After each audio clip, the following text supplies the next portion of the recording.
Halo guys, balik lagi sama gue Daryl di This Is Daryl Channel. Dan hari ini kita masuk ke segmen baru lagi teman-teman. Jadi gue bikin segmen baru lagi, namanya adalah trading keliling. Oke. Jadi apa itu trading keliling? Trading keliling itu adalah gue akan ngedatengin kalian ya. Jadi subscriber kayak terus anak grup ya segala macam. Kalian makanya kalau misalnya mau ikut trading keliling ini, kalian bisa join grup yang gue buat di Discord. Linknya sudah gue taruh di bawah teman-teman. Oke teman-teman, jadi di episode perdana ini gue akan ngobrol-ngobrol sama salah satu subscriber gue, dan dia adalah seorang pengusaha teman-teman kebetulan ya. Dan usaha dia bergerak di bidang optik yang ada di Bekasi, dan omsetnya juga sudah cukup besar ya, tetapi dia masih mau trading saham. Nah, kenapa seperti itu dan juga kira-kira gimana bisnisnya, nanti kita akan ngobrol-ngobrol sama dia, sekalian kita belajar juga tentang yang namanya bisnis teman-teman. Oke. Jadi nanti di situ ada sharing tentang bisnisnya, cara dia bangun bisnis, dan juga gue akan jelasin juga ke dia caranya trading itu seperti apa. Oke. Nah, sekarang kita langsung masuk aja ke dalam, kita ngobrol-ngobrol sama mereka. Yuk.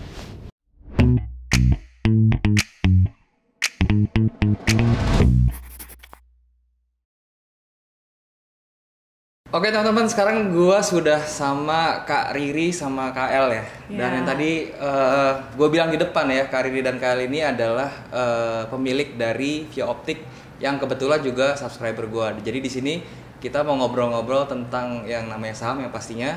Dan juga yang kedua itu gue mau ngulik tentang yang namanya bisnis ya. Karena kan Kak Riri ini kan udah bisa dibilang sukses lah ya, bangun bisnis dari nol sampai punya optik yang seperti sekarang gitu. Oke. Nah, boleh nanya-nanya ya tentang apa Vio ya. Jadi ini kan optik ya, Vio ini klinik. Ya, optical klinik ya. Nah itu bedanya apa sih sama optik? Bedanya kalau misalnya di optical klinik ini kita melakukan pemeriksaan itu seperti kayak kamu ke eye center kayak gitu. Jadi kita melakukan pemeriksaan itu benar-benar detail. Biasanya kalau ke optik itu kan cuma diukur cek minus plusnya aja. Tapi kalau di sini kamu benar-benar dicek tuh dari retinanya kayak gimana, terus ada masalah dengan kornea atau tidak, dan sampai ada konsultasi dokter juga. Gitu. Oh berarti ada dokternya gitu ya. Kalau bedanya kalau misalnya di optik-optik yang biasa di mall kan kayak nggak ada dokternya ya, gitu ya.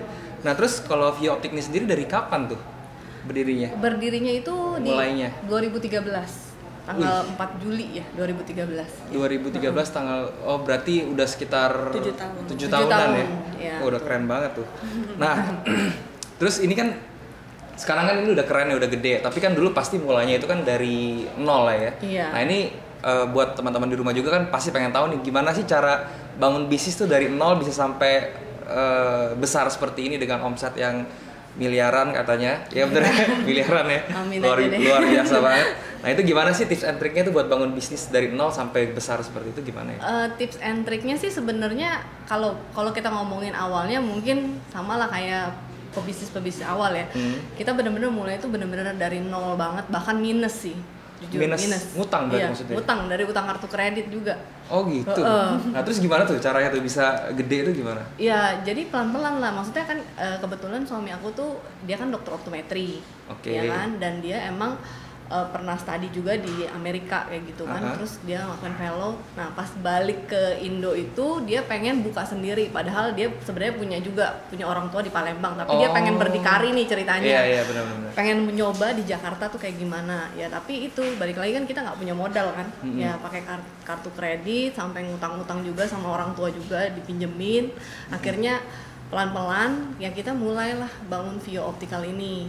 Nah, terus tujuan awalnya sih sebenarnya karena kita pengen bikin satu optikal yang benar-benar melakukan pemeriksaan tuh bukan cuman plus minus aja, tapi benar-benar kasih solusi. Yang basically di sini kan hampir di Indonesia tuh hampir nggak ada yang seperti itu kan. Rata-rata kalau misalnya kita mau dapat solusi harus pemeriksaan mata lengkap itu kan bayarnya mahal, harus ke eye center dan lain-lain kan. Nah kita pengennya di Vio itu kamu bisa dapatkan pemeriksaan yang benar-benar lengkap dan tahu solusinya seperti apa, tapi tanpa bayar mahal. Bahkan kalau misalnya mereka dapat pembelian kacamata pun itu free pemeriksaannya kayak gitu. Oh gitu. Oke. Wah luar biasa banget ya. Nah terus kira-kira tuh ada nggak sih yang benar-benar apa ya, kayak ibaratnya tuh triknya lah buat kayak nih bisnis dari nol ini bisa jadi gede itu ada apa ya ibaratnya? Triknya ya? Iya trik sama gimana sih senjata rahasianya lah gitulah, itu gimana? Apa tuh? Sebenarnya kalau saya bilang senjata rahasia, nggak ada senjata rahasia ya. Kuncinya cuma satu sih. Kita harus memberikan pelayanan yang tulus ke customer. Oh, Intinya jadi kayak gitu. servis Jadi yang tulus ya. kalau kita semua tim saya itu kita selalu punya pedoman satu ya, gimana caranya kita bisa care, bener-bener care sama customer, gimana kita bisa kasih solusi yang terbaik buat mereka, intinya gitu. Jangan sampai kita tuh mengecewakan mereka. Intinya kita selalu develop diri juga, selalu update teknologi. Untuk apa tujuannya? Itu untuk membangun loyalitas customer. Karena balik lagi yang membuat bisnis itu besar itu pasti kan customer kan. Bener. Ya kan, kepercayaan customer lah, itulah yang kita pegang bener-bener yang jadi istilahnya ujung tombak Vio ini sampai detik ini berdiri sampai sekarang kayak berarti, gitu sih. Yang saya tangkap tuh servis berarti ya. Iya, servis. Yang penting kita sih benar-benar jaga servis kita. Bahkan kita selalu update ilmu juga, yaitu untuk menjaga servis ke customer. Gitu. Iya sih bener, ngomongin servis nih ya, itu kan Karir ini kan salah satu subscriber kan. Iya. Nah tapi kebetulan itu saudara saya itu kan ada yang jadi customer di sini gitu kan. Oh iya. Waktu itu namanya si Erin. Nah itu waktu itu dia bikin apa sih yang buat nurunin minus itu yang nggak usah dioperasi. Oh yang orthoke. Iya orthoke itu. Nah itu memang saudara saya juga bilang servisnya tuh bagus banget di sini gitu. Jadi, nah ini ada yang menarik nih. Ada yang bikin saya penasaran sebenarnya tentang produk orthoke namanya ya. Orthokeratologi ya. Iya, orthoke itu kata saudara saya dia itu bisa minusnya bisa turun tanpa melakukan operasi. Biasanya kan yang aku tahu kan dari lasik gitu kan kalau misalnya mau nurunin minus kan. Ini katanya cuman pakai kayak semacam soft lens atau apa? Pakai alat kontak lens. Ya itu bisa turun tuh. Itu gimana itu produknya itu ya? Oh iya, nanti mungkin dijelaskan oleh Ibu El ya. Oh iya, boleh. PR-nya Vio Optika Klinik. Orthoke. Ya, jadi terapi orthoke ini tuh sebuah metode untuk menurunkan mata minus atau menghambat pertumbuhan mata minus. Jadi tuh kalau misalnya lasik itu kan pakai metodenya operasi gitu kan, betul. Dan mengikis mata. Iya, gitu. dipotong katanya ya. Tapi kalau orthoke ini tuh lebih alami, jadi cuma membentuk ulang kornea mata aja. Nah, caranya itu menggunakan lensa kontak RGP namanya. Oh, lensa kontak. Beda sama soft lens. Kalau lensa kontak RGP itu dia hard lens, materinya tuh lebih tebal dan lebih kuat istilahnya. Jadi fungsinya itu untuk memipihkan kornea mata yang bentuknya tuh nggak beraturan, yang mengakibatkan mata kita minus, gitu. Nah ini kan terapi katanya. Itu cara, maksudnya gimana tuh kalau terapi dipakainya berarti ada waktunya apa gimana? Iya, jadi kalau terapi orthoke ini tuh dipakainya efektif pada saat tidur di malam hari minimal 8 jam. Iya, karena itu waktu yang efektif untuk membentuk ulang kornea matanya. Gitu. Jadi sehingga pada pagi hari tuh pas dilepas lensa kontaknya penglihatan kita jadi lebih cerah gitu, lebih jernih, lebih jelas. Ya? Itu bisa nurunin minus berapa tuh? Maksudnya dari berapa ke berapa? Ada batas minusnya nggak? Apa tergantung individunya sih sebenarnya, tergantung individunya. Cuman kita punya ada customer kita ya dari minus 15 tuh bisa sampai 0. Minus 15 sampai 0. Iya. Itu berapa lama tuh? Itu dia cuman dalam waktu 3 bulan atau 6 bulan ya, karena kan gitu. Gini maksudnya tapi itu case by case ya. Kalau dia sih karena kan pengaruhnya ke saraf mata, jadi emang kita benerin saraf matanya, dan pada saat kita benerin saraf matanya itu emang dia balik lagi normal. Tapi ada juga yang minus 12. Kalau average berapa average yang paling banyak orang yang rata-rata ya, rata-rata minus 6, minus 5 turun itu, sampai 0. Sampai 0. Iya, sampai 0.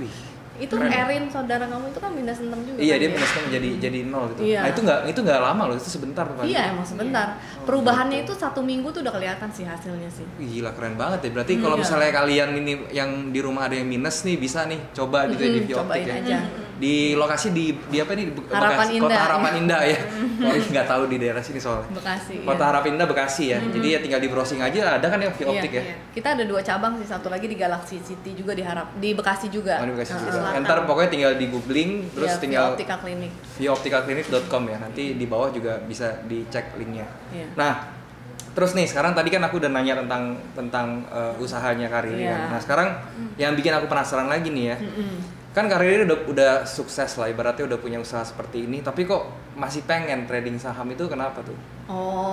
Sebenarnya saya tuh demen ya, maksudnya gini kan, waktu itu sih dari dulu sih demen baca buku. Nah kebetulan waktu itu pernah baca buku tentang Robert Kiyosaki, ya kan. Nah Robert Kiyosaki juga kan pernah selalu bilang kita tuh sebagai sebagai self employee atau sebagai business owner kan tetap harus punya pijakan di tempat lain lah istilahnya kan ya. Betul. Maksudnya jangan hanya di satu tempat, karena kan kalau kayak telur kan kalau taruh di satu tempat aja kan nanti pecah gitu, semua hancur dong berarti kan. Nah, terus jadi saya mulai mencari investasi mana yang lebih bagus. Nah, saya salah satunya cobain ke saham. Kenapa saham? Karena kan bisa mulai dari yang kecil kan modalnya, benar nggak sih? Benar. Nah, saham terus bisa mulai dari yang kecil sih memang. Terus juga kan terinspirasi dari Pak Lo Keng Hong juga tuh yang Warren Buffett Indonesia gitu kan. Nah, kata dia investasi, dia bilang katanya istilahnya uang itu yang paling banyak itu ada di pasar saham, pasar uang, ya kan di pasar saham kan. Jadi ya pengen belajar lagi sih trading, investasi kayak gitu. Nah, kebetulan ketemu channel kamu tuh, ya kan. Nah, kalau Pak Lo Keng Hong kan ngajarnya investasi ya.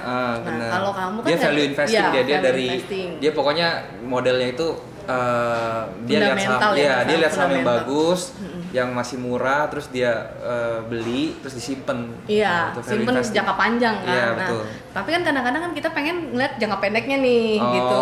Jadi makanya aku cari-cari tuh YouTuber yang ngajarin saham. Nah, aku tertarik sama channel kamu karena kamu penjelasannya itu gampang gitu kan. Terus udah gitu juga detail buat beginner istilahnya kan, yang buat awal-awal kayak baru mulai kayak aku kan gampang lah ngikutinnya kayak gitu. Oh gitu. Oke. Nah, ya udah sekarang gini deh, aku kasih Kak Riri nih apa ya ibaratnya kalau ada pertanyaan tentang saham boleh deh ditanya nanti biar aku langsung jawab di sini. Bener ya. Biar sekalian buat teman-teman di rumah bisa belajar juga. Ada expertnya ya. Betul. Jadi apa nih yang mau ditanya ini kira-kira nih tentang saham?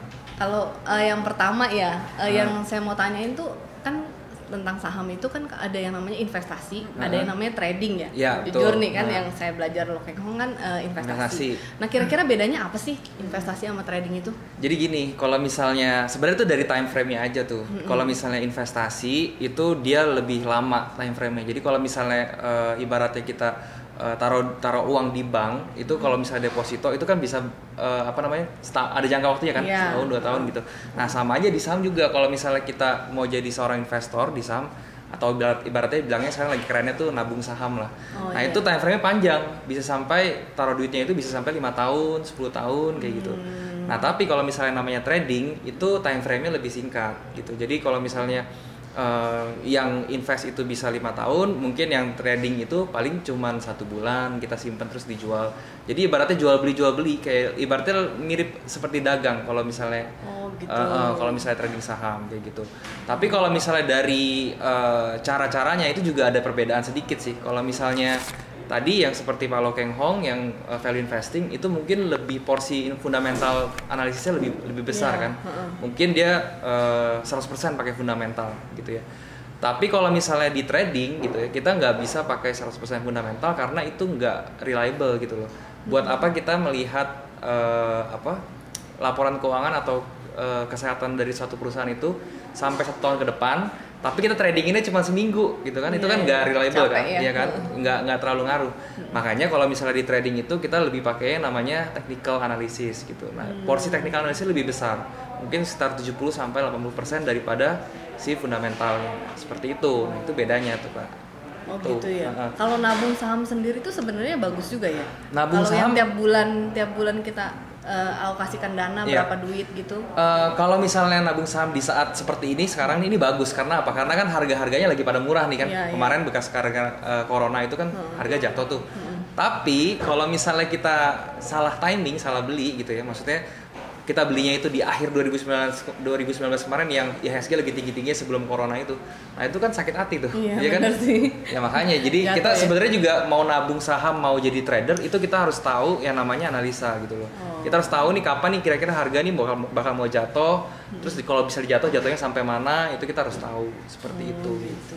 Terus kalau kayak gitu gimana sih cara milih saham yang bagus gitu, yang kalau buat pemula gini? Nah, cara milih saham yang bagus itu buat pemula pertama sebenarnya sama aja sih ya. Ini mau untuk diinvestasikan atau mau untuk ditradingkan. Yang pertama tuh yang pasti lihat dia punya likuiditas. Likuiditas itu maksudnya kekuatan perusahaannya. Apakah perusahaan ini sudah lama berdiri pertama, terus yang kedua apakah modal dia cukup besar equity-nya tuh buat di market. Terus yang ketiga tuh brandnya bagus nggak gitu ya.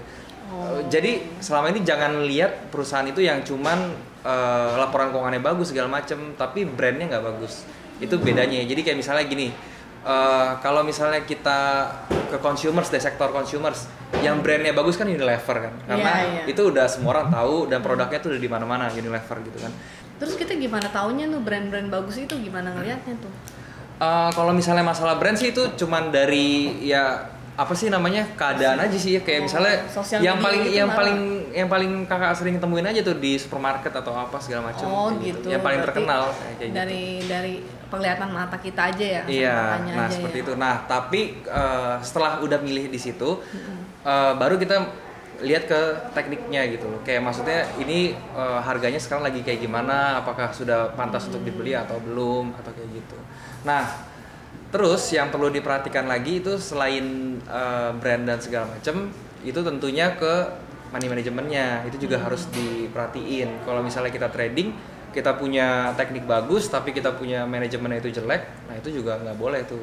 Nah iya itu, kalau misalnya buat pemula nih kan katanya kan dengar-dengar juga kan saham itu kan bisa beresiko besar juga kan. Benar. Kalau misalnya kita nggak bisa ngatur uang nih, bisa kejeblos, bener nggak sih? Nah gimana sih cara ngatur keuangan kita tuh kalau untuk pemula awal-awal tuh gimana? Apa ada targetnya kah atau apa gimana? Kalau ngatur keuangan itu memang ada caranya gitu kan, namanya money management. Nah itu sebenarnya paling gampangnya itu tinggal diatur risknya dulu nih. Jadi kita setiap kali trading di saham itu kita sudah tahu nih berapa uang yang mau kita tradingkan di situ, modalnya berapa, terus kita tahu resiko kita tuh berapa gitu. Jadi resiko itu kan macam-macam ya. Kalau misalnya ada seorang yang risk taker sama orang yang mau main safe, itu kan beda tuh pasti. Nah itu makanya ada range-nya risk itu dari 1% sampai ke 5%. Tergantung masing-masing nih. Jadi aku sama Kak Riri tuh mungkin bisa beda risknya gitu. Kalau misalnya saya biasanya risknya itu 3%, mungkin Kak Riri lebih berani bisa 5% gitu, atau lebih safe bisa 1%. Nah kayak gitu. Nah itu dihitungnya itu adalah per setiap kali beli saham gitu. Jadi misalnya gini, Kak Riri mau beli saham BRI misalnya gitu ya, terus Kak Riri beli saham BRI itu 30 juta. Nah dari 30 juta itu Kak Riri sudah siapkan, ya udah dari 30 juta risk saya tuh misalnya 5%. 5% dari 30 juta berarti 1,5 juta gitu kan. Nah, kalau misalnya saham itu sudah turun 1,5 juta, ya udah kita harus cut loss, harus disiplin di situ.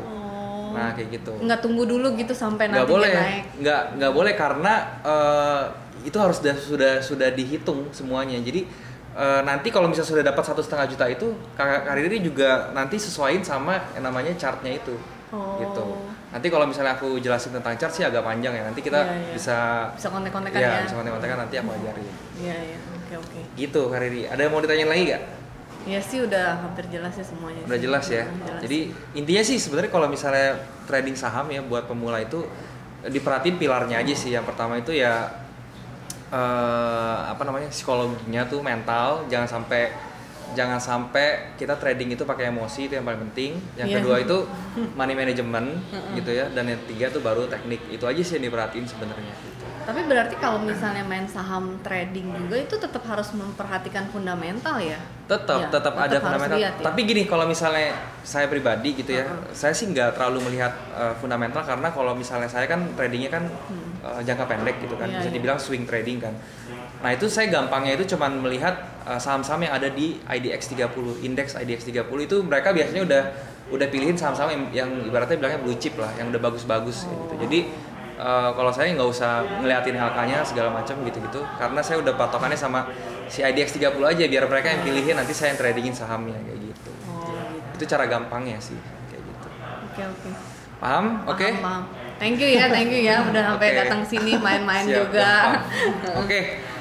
Mungkin itu dulu ya obrolan kita sama Kak Riri ya. Thank you banget buat Kak Riri udah nyediain waktunya ya, udah mau sharing juga cara bangun bisnis dari nol sampai udah besar seperti ini ya. Moga-moga apa yang di-sharing sama kita di sini bisa berguna juga buat teman-teman yang ada di rumah gitu ya. Amin semua. Oke deh kalau gitu, thank you sekali lagi buat yang sudah nonton video ini, semoga bisa bermanfaat. Sampai jumpa di next video.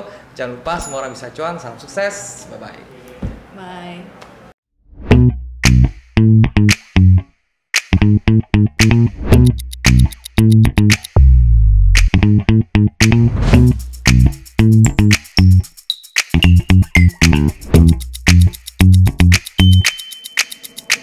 Bye.